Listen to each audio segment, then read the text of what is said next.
21st Century Entrepreneurship with Martin Piskarik.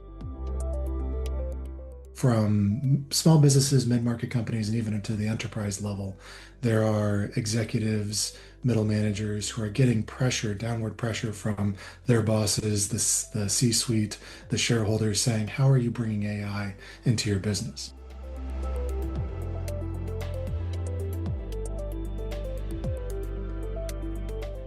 And the answer is just typically we're trying ChatGPT, right?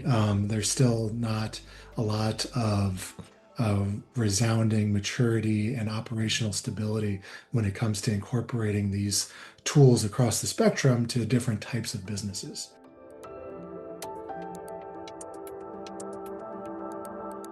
Now, when it comes to software businesses, like code writing entities, it's a little bit clearer. Like, this is exactly the developers use these tools. We know how to use these tools, and we know how to measure those productivities.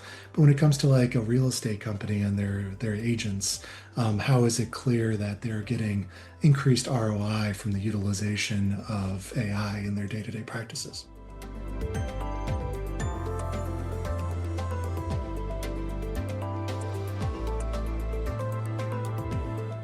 Which is why we created this, that we abbreviate AMI, AEMI.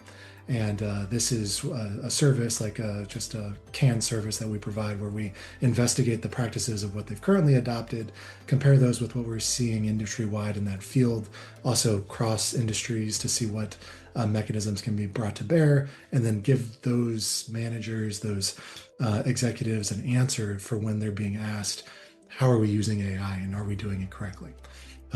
Yeah, so that's kind of our kind of flagship product that we've been sort of shopping around and selling.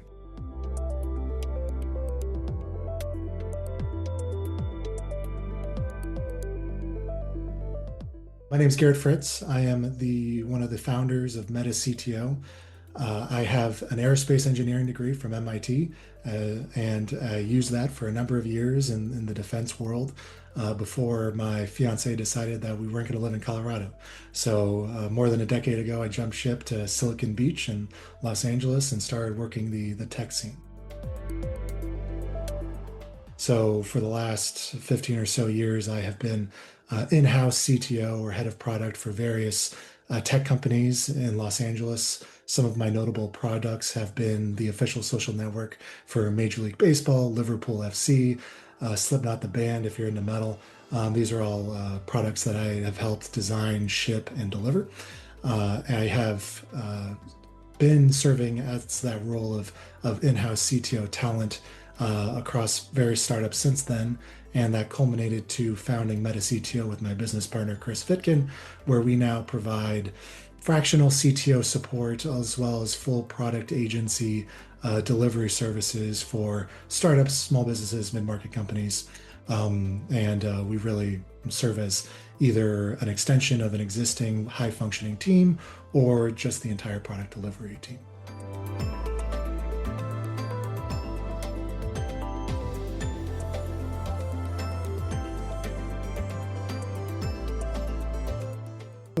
The reason why we created this index in the first place is because we were seeing not only some mismatch between expectations of what AI should be delivering and our actual measured value output, both internally at MetaCTO, but then also our clients were seeing this across different spectrums of their business verticals, not just in development and product delivery, but also in marketing and sales and business analytics, just throughout the entire system.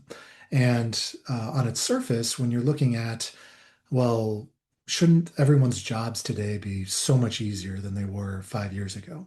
And shouldn't we be spending way less? And across the industry, we're seeing lots of layoffs that theoretically should account for that savings and benefit from AI developed and AI assisted workflows.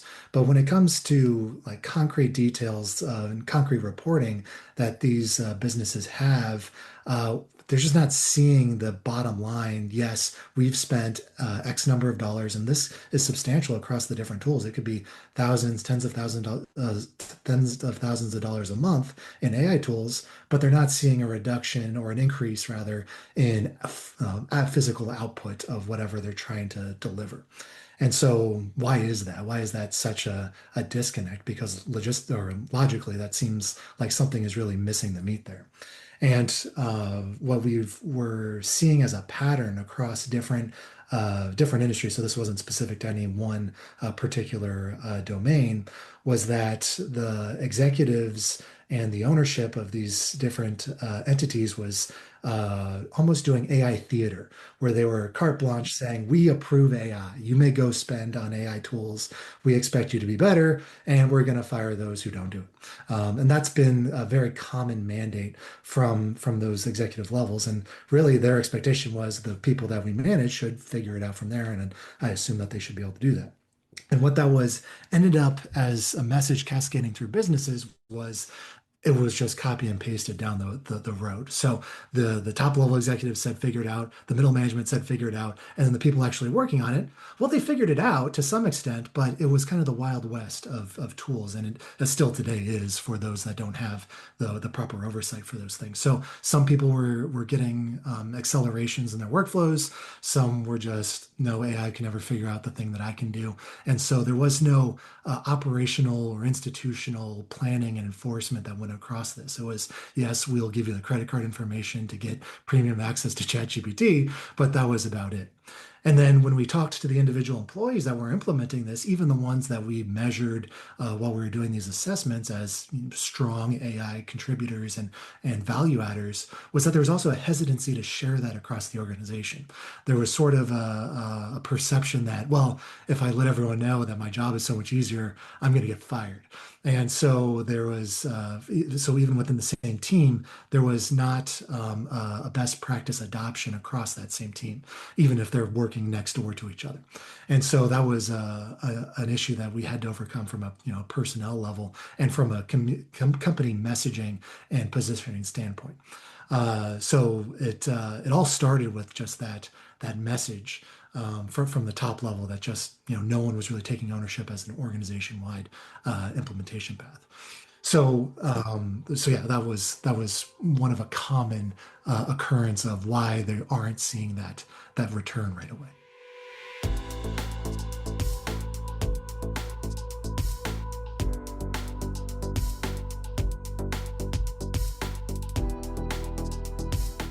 First step that has to come after this realization that no, we are not getting the juice out of all this squeeze that we're doing on this spend and kind of proclamations of AI engagement, is that there needs to be a concentrated effort from the business to explore the spectrum of that tooling that has been either marginally or mediumly adopted throughout the organization and start to be more opinionated to the employees, to those people working on it, as to these are the tools that the company is going to embrace, these are the ones we're going to use, and oh, by the way, this is how you should use them.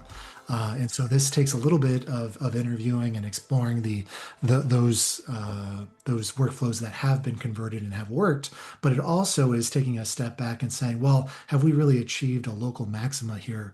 And we just think that this is the best we can do, or should we take what we've deemed as appropriate so far, still measure the pros and cons for it, and then do one final search across what may have surfaced over the last 3-4 months in the sort of AI tool industry? And should we try one more bite at the apple to see if, now that we've taken a couple cuts at this, if we can really find something that is the best practice? And one final step after that is that tooling enough, or are we really going to need to create something more bespoke to us that may leverage the best of multiple worlds? And so that's where it kind of comes down to the not so much pushing the onus of AI adoption all the way down to the lowest level of the people doing the grunt work, and ultimately the people who would be benefiting by getting, easier workflows, better, higher quality type thing, but really making that more of the decision makers in place involved in deciding, what are the tools we're going to have, and then being able to then, now that they're in place, you now have a barometer by which to measure adoption on your employees. Once the management level has decided we're going to use this is how we're going to use it, we can now measure people's utilization of those tools. Versus right now, they don't even know, what to measure because the response to them is, "Well, I'm using my own tool." Well, to some extent, at a certain level of maturity with these AI tools, that can't happen. We need to be a little bit more precise and again opinionated on that tooling. So again, the second level after identifying yes we have a problem is to roll up the sleeves on from the management side and get involved in deciding what these operations would be, just like they were involved when they're deciding what is the operations when we're onboarding an employee, offboarding, all that kind of stuff. This is a more of a company internal type thing and not really a department level thing.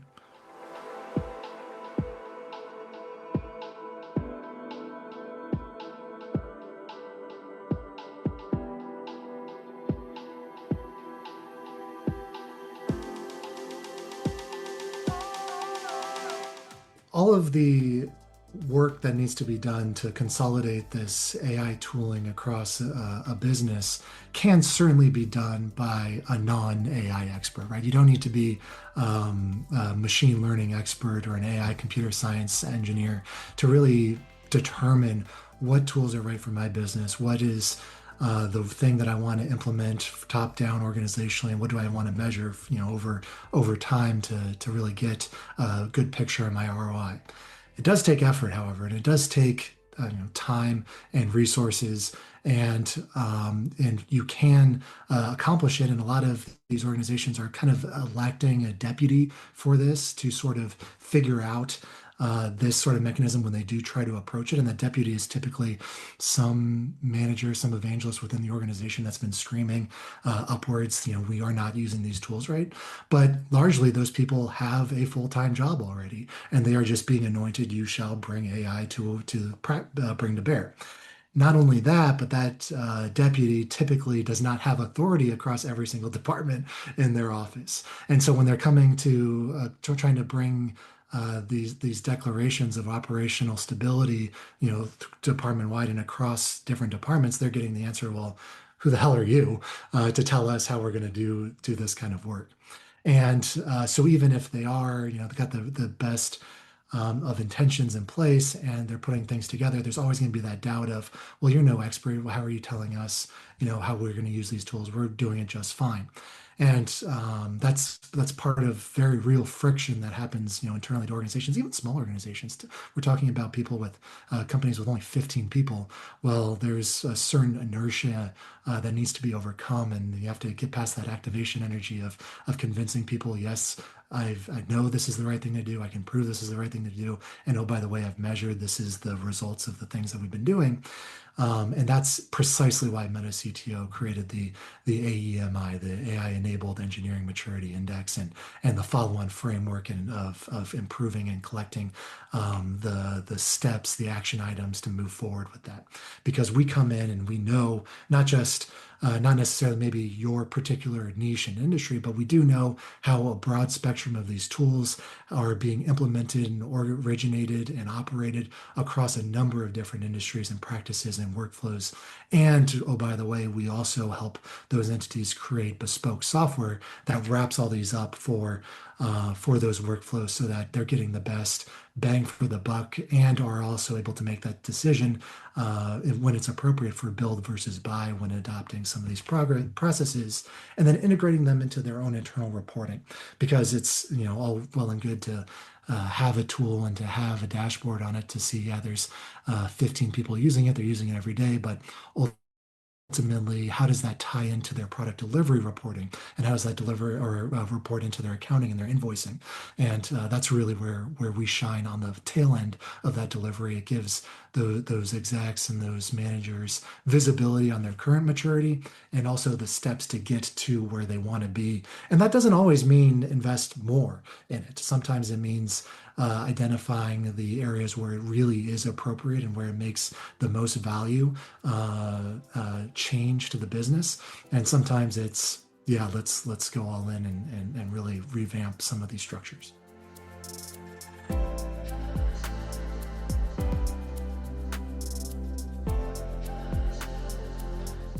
So MetaCTO is composed of entirely US-based product managers, CTOs, and project managers.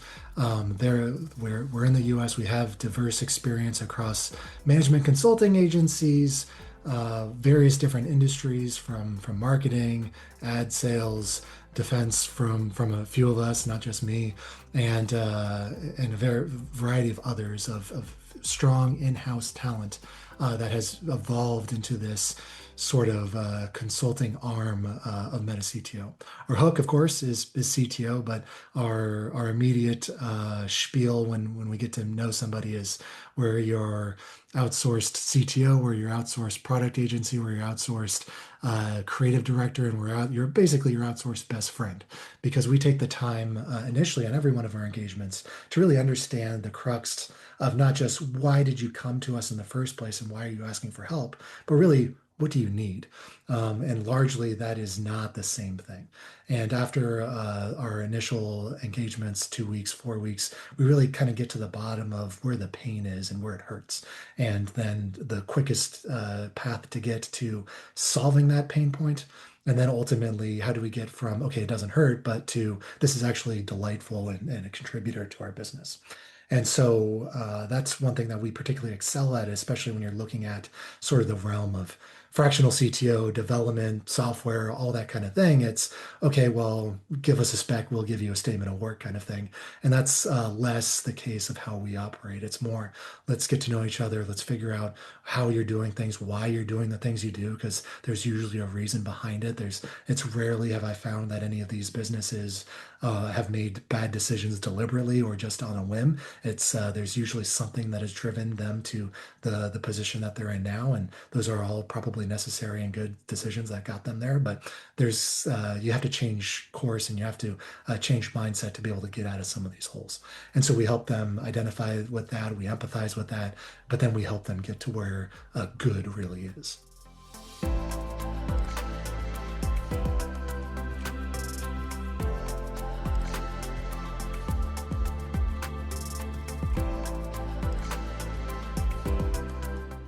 MetaCTO is a relatively new enterprise, right? My partner and I founded this a few years ago, and we've been cranking away on this notion that it does good software and good business practices and good tech does not need to be necessarily more expensive.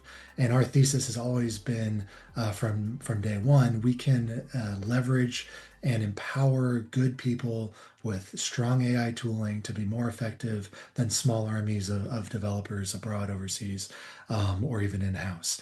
And so our mechanism has always been to disrupt the idea of outsourced technology or partner technology development shops.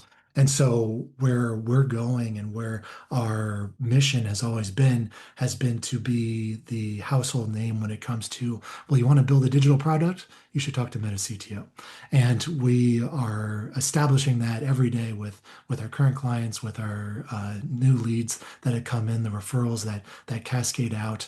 And it's going to get to a point where, this is, of course, me talking optimistically about my own business, but it'll get to a point where when you're trying, if you are out there and you have a startup or a mid-market company that you're trying to either go to the next round of funding or look for an exit acquisition, they're going to ask you, okay, well, have you done your AI assessment? How are you on these AI tools? Oh, by the way, have you asked MetaCTO to help you?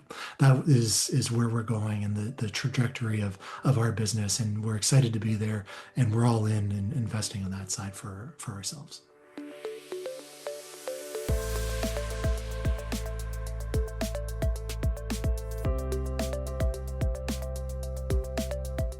If any of this is resonating with the audience out there, and you want to find out more, or if you're just feeling that pain of, man, we are just spending so much money on AI and my life is not easier, we have the answer for you. We can help you get there. Just go to metacto.com/AEMI. Again, that's metacto.com/AEMI. That's, again, stands for our AI Engineering Maturity Index. You can get your assessment started today. Explore the framework at your leisure, but of course, just reach out and we'll help you get there. 21st Century Entrepreneurship with Martin Piskarik. Imagine a space where triumphs, trials, and tales of entrepreneurship come alive. Welcome to the 21st Century Entrepreneurship Podcast, a gold awarded journey hosted by Martin Piskarik, connecting with listeners in 95 countries and ranking in the top 0.5% of all podcasts. Join our exclusive community, elevate your perspective, and embark on the path to success.